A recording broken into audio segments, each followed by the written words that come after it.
नवरात्रि के दौरान हम केवल माँ दुर्गा की पूजा ही नहीं करते, बल्कि उनकी 7 शक्तियों की भी आराधना करते हैं। ये 7 शक्तियां, जिन्हें सप्त मातृकाओं के नाम से जाना जाता है, देवी की महाशक्तियों का प्रतीक है। आज हम जानेंगे इन सप्त मातृकाओं की रहस्यमयी और अनोखी गाथा। शुरुआत होती है ब्रह्माणी से, जो सृष्टि की शक्ति है। ब्रह्मा की शक्ति, वह हंस पर सवार होती है और उनके हाथ में जलपात्र और कमल का फूल होता है। ब्रह्माणी कामनाशिनी है, अर्थात वे इच्छाओं को नष्ट करने वाली देवी है। उनका हंस सच्चे और झूठे का भेद करने की क्षमता और उसका प्रतीक है। जैसे हंस दूध और पानी को अलग कर सकता है। अब आती है वैष्णवी, जो भगवान विष्णु की शक्ति है। गरुड़ पर सवार वैष्णवी के हाथों में शंख, चक्र और गदा होते हैं। उनका कार्य है मोहनाशिनी होना, यानी कि अज्ञानता और भ्रम को नष्ट करना। वैष्णवी की शक्ति राक्षसों के मन में भय उत्पन्न करती है। वैष्णवी की गदा की चोट से और शारंग धनुष के आवाज से राक्षसों में हाहाकार मच जाता है। उनके शक्तिशाली कार्यों ने राक्षसों की सेना को परास्त कर दिया। माहेश्वरी, जो शिव की शक्ति है, क्रोध को समाप्त करने वाली देवी है। माहेश्वरी क्रोधनाशिनी है और उनके हाथ में त्रिशूल, डमरू और खोपड़ी होती है। नंदी पर सवार माहेश्वरी ने राक्षसों को शिव की तरह क्रोध से नष्ट कर दिया।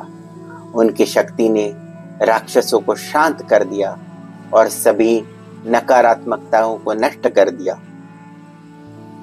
कौमारी, जो कार्तिकेय की शक्ति है, युद्ध की देवी है। कौमारी मयूर पर सवार होती है और उनके हाथ में भाला और धनुष होते हैं। वे शक्ति और साहस का प्रतीक है। कौमारी ने महिषासुर के सैन्य बल का मुकाबला किया और दुर्गा की सेना को विजय की ओर अग्रसर किया। वाराही, भगवान वराह की शक्ति है, जिनका सिर सुअर का होता है। वे भैंसे पर सवार होती है। वराही यज्ञ नाशिनी है, यानी वे उस बलिदान को समाप्त करती है जो संसार के लिए हानिकारक है।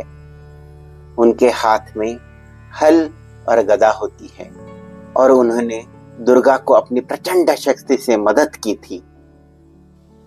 इंद्राणी, जो इंद्र की शक्ति है, उनकी गाथा बड़ी प्रेरणादायक है। इंद्राणी मात्सर्य नाशिनी है, यानी कि वे ईर्ष्या का नाश करती है। वो हाथी पर सवार होती है और अपने हाथों में वज्र होता है। इंद्राणी की गर्जना से राक्षस थर-थर कांप उठे और उनकी सेना भागने लगी। चामुंडा, जिनका रूप महाकाली जैसा भयानक है, मृत्यु और भय का प्रतीक है। चामुंडा भयनाशिनी है और वे अंधकार और मृत्यु को नष्ट करने वाली शक्ति है। चामुंडा ने अपने प्रचंड रूप से राक्षसों का संहार कर दिया था और युद्ध को समाप्त कर दिया। इन सप्त मातृकाओं की आराधना हमें जीवन के विभिन्न पहलुओं से परिचित करती है। ये 7 देवियां हमारे अंदर की शक्ति को जगाती है और हमें जीवन के संघर्षों में विजयी बनाती है। अगर आपको यह जानकारी रोचक लगी तो हमारे चैनल को सब्सक्राइब करें, कमेंट करें, इस वीडियो को लाइक करना न भूलें। इस नवरात्रि आइए इन अद्भुत शक्तियों को अपने जीवन में उतारें।